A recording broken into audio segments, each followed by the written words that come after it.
জানো এখানে কি হয়েছে? হ্যাঁ স্যার, বুঝতেই তো পারছি এখানে কি হয়েছে, তা আপনি বলুন।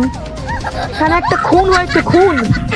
এখানে খুন হয়েছে সেটা আমরা সবাই জানি, আপনিই তো জানেন না। এখানে একটা মানুষ খুন হয়েছে, আর এ এখানে বসে আছে। কে এটা, কে? স্যার, ওটাই তো লাশ। কি? এটাই লাশ? আমি না তোমাকে বলেছি আমাকে লাশের সামনে খবরদার নিয়ে যাবে না। দয়া অভিজিৎ, তোমরা তাড়াতাড়ি পাতা লাগাও যে এই লোকটার শ্রাদ্ধ কবে হবে।